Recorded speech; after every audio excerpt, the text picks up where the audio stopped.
Dans ce bruit qui m'envahit, je te cherche, toi mon Dieu. Je te prie et me confie, je me tourne vers les cieux. La manifestation de l'esprit pour le bien. On pourrait ajouter aujourd'hui pour le bien commun. Et ceux qui sont sensibles au bien commun, ils ont comme une avance sur bien d'autres mondes. Ils ont une avance parce que ils sont décentrés d'eux-mêmes. Ils ont reçu quelque chose de Dieu qui les met en service. Alors je vous demande, pour vous-même, devant Dieu, quel est le don ou le service que vous avez et qui vous est cher? Dites-vous-le à vous-même, dites-le à Dieu en le remerciant.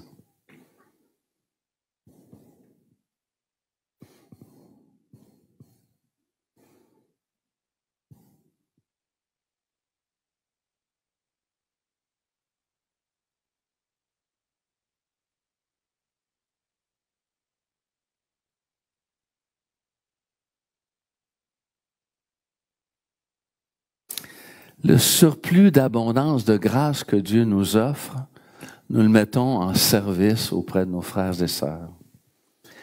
Ça fait une communauté qui a de l'allure, qui ne pense pas juste à soi personnellement, qu'on n'est pas fait pour être en silo.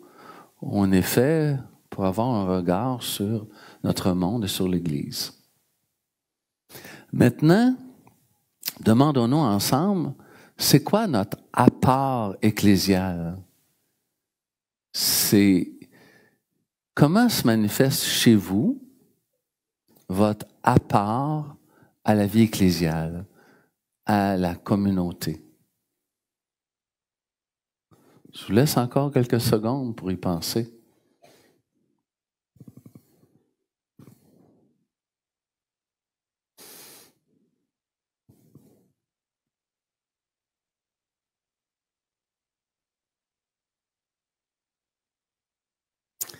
Les dons et les caresses que le Seigneur nous donne peuvent aussi être mis au service de l'ecclésialité de la communauté.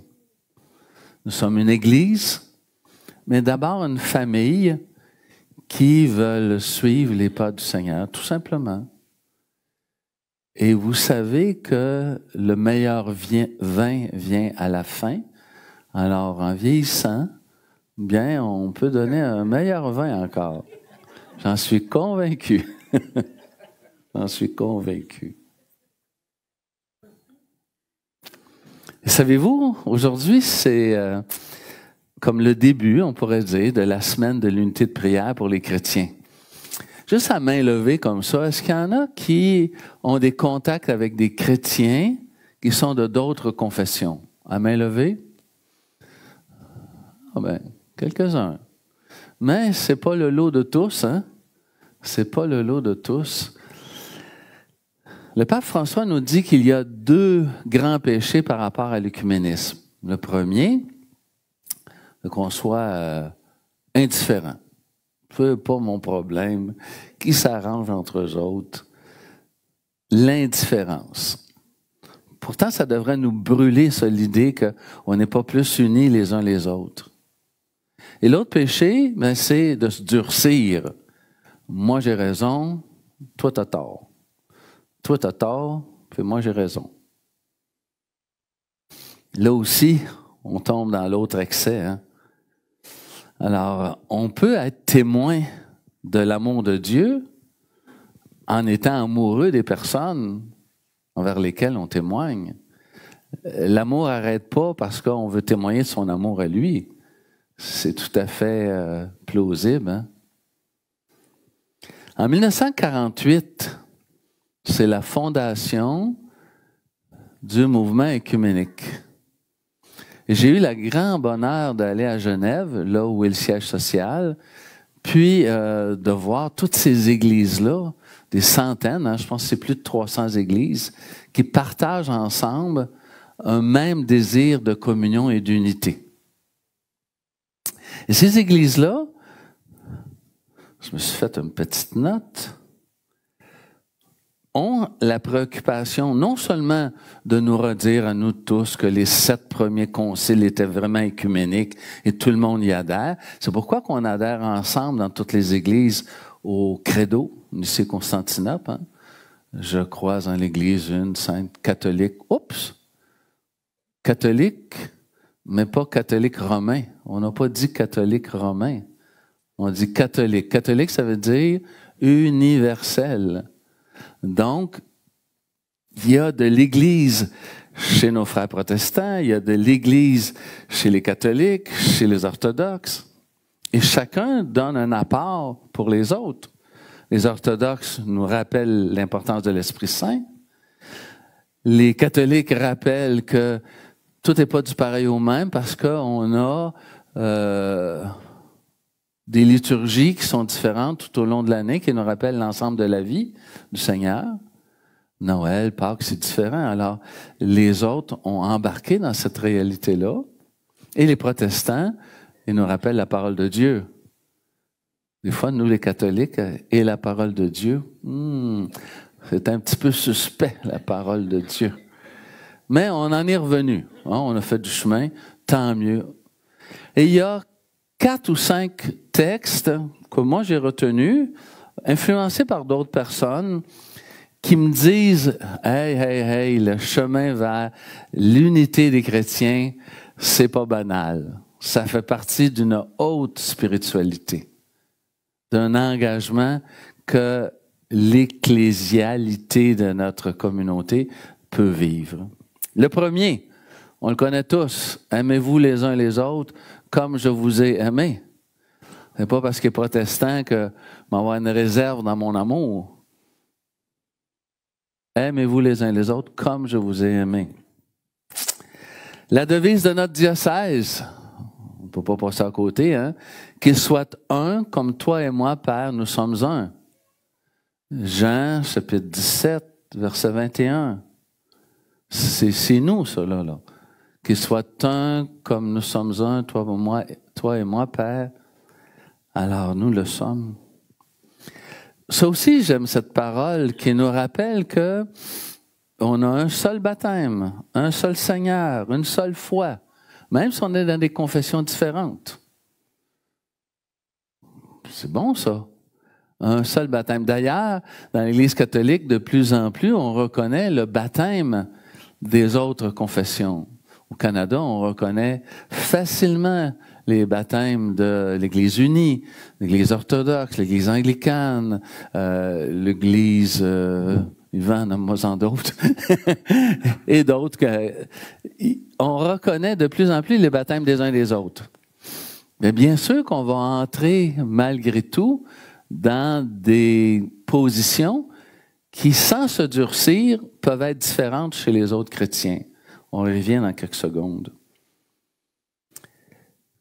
Ah, ça, j'aime ce texte-là, plus que tout autre. Il y a beaucoup de demeures dans la maison de mon Père. Sinon, est-ce que je vous aurais... Je ne serais pas parti pour aller vous préparer une place? Ben non, c'est ce que j'ai fait.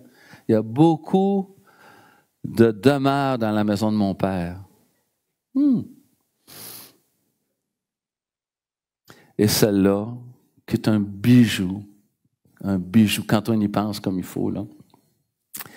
Dans Hébreux, chapitre 13, « N'oubliez pas l'hospitalité, car il y en a à leur insu qui ont accueilli des anges. »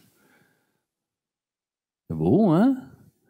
Alors, je pourrais me retrouver chez mes frères protestants, puis ils accueilleraient un ange.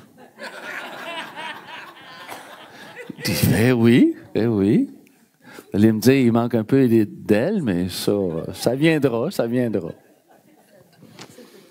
viendra. N'oubliez pas l'hospitalité, car il y en a à leur insu qui ont accueilli des anges. Wow, nous aussi, on peut accueillir des anges.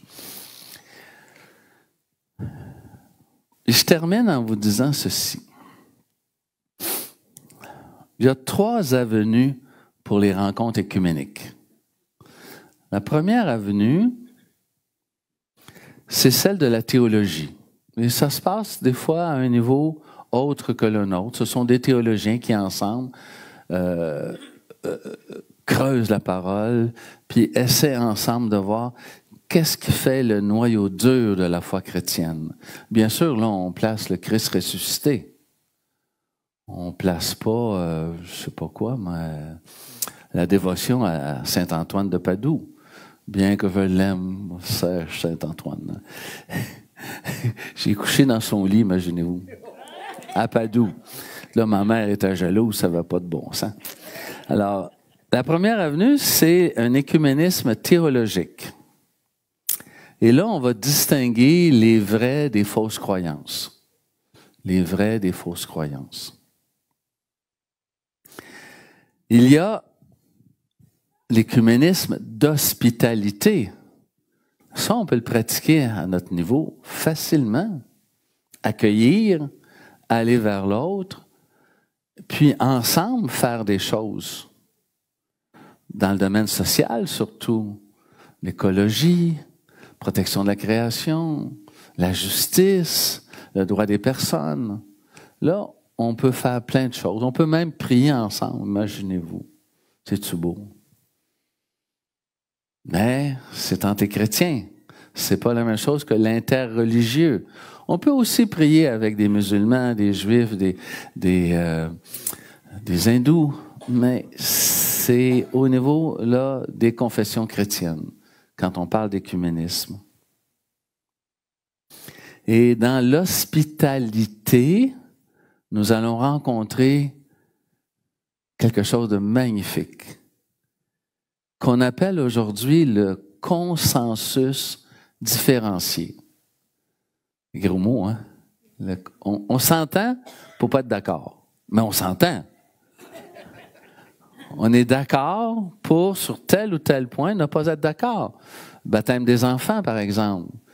Les orthodoxes, catholiques, puis des grandes églises protestantes ont fait le baptême des enfants. Mais dans certaines églises, plus récentes d'ailleurs, le baptême des enfants, non, parce que tu ne confesses pas ta foi de façon personnelle. Le pédobaptême, c'est pratiqué depuis les Écritures. Mais il est vrai qu'il faut des parrains et marraines pour cheminer. Et si on prend ça au sérieux, on peut cheminer, évidemment. Alors, on est devant le consensus différencié. Moi, je trouve ça tellement beau. Savez-vous quoi? Ça me fait du délestage de mon agressivité. Ah, tu ne crois pas comme ça? Ben voyons donc. Hein? Au début, j'étais assez virulent dans ma conversion, puis après. Mais après ça, j'ai lâché la pédale, puis j'ai accepté que il est croyant autant que moi. On a un seul baptême, une seule foi. Wow! Ben, marchons avec ça. Et après ça, quand on a passé par l'écuménisme d'hospitalité, on a l'écuménisme, moi je ne sais pas encore si c'est le bon mot, mais c'est ce qu'ils disent, l'écuménisme de l'objection. Et chacun va dire en quoi il s'objecte à ce que l'autre peut croire. Pas pour rivaliser, pas pour perdre son humilité, mais juste pour faire réfléchir les uns et les autres. Hein? Par exemple, les protestants disent aux catholiques, bon, vous avez toujours l'air d'être une coche au-dessus des autres, vous autres. Avec votre superbe, là, vous êtes un petit peu raide peut-être. Descendez un peu d'une coche, là. Venez rejoindre le plancher des vaches. Ah, regardons ça. Ben oui, parce que on vous dit, regarde, il y a telle ou telle affaire que vous devriez réfléchir un peu plus. Par exemple, la place que vous avez faite à la Vierge Marie, il y a eu des exagérations, messieurs, dames, vous le savez, hein? Hey, il y a eu des exagérations, à n'en plus finir. On a quasiment fait de Marie, dans certains endroits, oui, on l'a fait co-rédemptrice. Voyons donc, c'est Jésus qui sauve. N'est-ce pas, Nicole? Oui. Non, mais c'est vrai quand on y pense comme il faut. Puis d'un autre côté, nous, les catholiques, on peut dire aux protestants, ouais, c'est très intéressant, mais c'est quoi votre rapport avec la Vierge? Parce qu'il me semble que vous êtes des amants de la parole de Dieu, puis dans la parole de Dieu, c'est marqué « Tous les âges me diront bienheureuse ». Alors, comment vous faites ça, vous autres? Tous les âges me diront bienheureuse. L'écuménisme d'objection, pas pour se durcir. Moi, j'aime pas le mot, mais c'est le mot qu'ils utilisent actuellement. Mais le texte par-dessus tous les textes, frères et sœurs, c'est Galates au chapitre 2. Tout le monde connaît ça.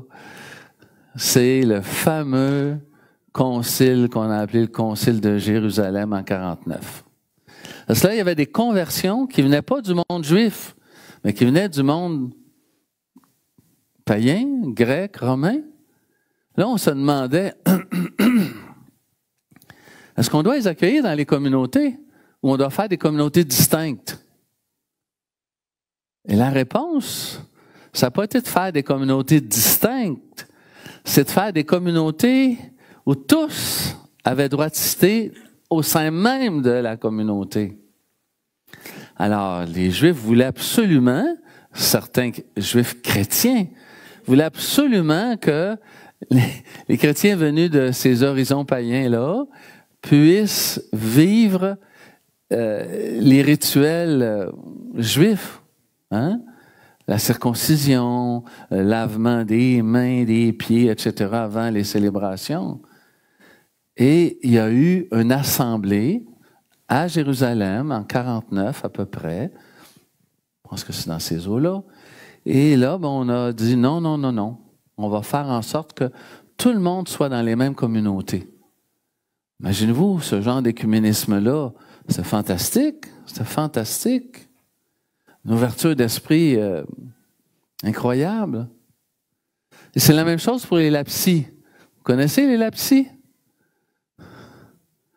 Là, pour les Espagnols, là, c'est pas le crayon, hein, lapsis. Là. C'est vraiment des personnes, lapsis, hein, des personnes qui, au temps des martyrs, avaient choisi de ne pas être martyrisés. Donc, ils avaient renié la foi des chrétiens. Ils avaient porté serment à l'empereur. Mais une fois que on passe à un autre régime, puis il n'y a plus de martyrs, les gens, ils se disaient, nous, on a fait ça pour la frime, juste pour garder notre vie. Mais on ne croyait pas vraiment, quand on portait serment à l'empereur, que c'était vrai dans le fond de notre cœur. Alors là, on cogne à la porte des communautés chrétiennes, puis on veut revenir. Oh! Est-ce qu'on les réaccepte dans les communautés chrétiennes? Qu'est-ce que vous auriez fait? Hein? Alors que mon frère ou ma sœur est morte martyre. C'est comme les couples qui sont très heureux ensemble, qui ont de la misère avec des couples divorcés qui se réengagent. On les accueille pas. Alors, qu'est-ce qu'ont fait les premières communautés chrétiennes? Ils ont choisi d'intégrer et d'accueillir, d'avoir de l'hospitalité pour ceux qui avaient renoncé à leur foi et qui avaient offert sacrifice à l'empereur. On dirait toujours vers la miséricorde dans le christianisme. Hein? Avez-vous remarqué ça? C'est beau pareil, hein? C'est beau. Alors, accueillir nos frères et sœurs, leur laisser un espace de vitalité pour qu'ils se disent. Tu sais, moi, je suis prête à prier avec n'importe qui. Toi aussi, Nicole? Oui? Imagine-toi un jour, on cogne à la porte chez nous, c'était 2 personnes témoins de Jéhovah. Témoins de Jéhovah, ça existe encore. Hein? Oui, c'est ça. Alors, on parle. Puis Puis dans le fond, je disais, j'ai pas grand-chose à faire, là. On va prier à la place. Je dis, voulez-vous, on va faire un Notre Père. Oh non! Oh non! Alors, si vous voulez savoir comment, dans le temps, en tout cas, les mettre dehors, et vous dites, on va prier le Notre Père. Ils prennent la porte, ça n'a pas pris de temps. Hey, j'aurais bien voulu, mais il faut dire que les témoins de Jéhovah, on ne les classifie pas comme étant des chrétiens, même s'ils utilisent la Bible, même s'ils utilisent le Nouveau Testament et la Bible. On ne les classifie pas comme des gens qui confessent Jésus-Christ comme Seigneur et Sauveur. Bien, ce dimanche de l'écuménisme, Seigneur, de prière,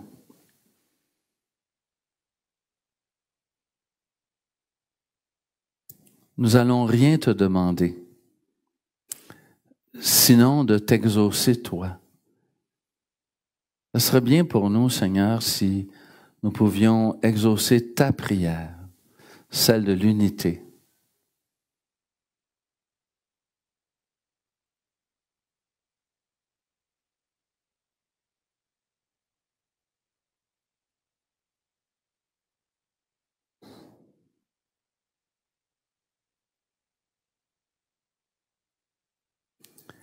Nous te le demandons, Père, par ton Fils Jésus, avec la grâce de l'Esprit. Amen. Je veux entendre ta voix et que ma vie soit pour toi, tout comme un parfum d'amour. Chaque jour, je veux marcher dans tes voies, chaque instant, à chaque pas, et vivre de ton amour. Et chaque jour, je veux entendre ta voix et que ma vie soit pour toi, tout comme un parfum d'amour que je répands chaque jour. Je veux marcher dans tes voies,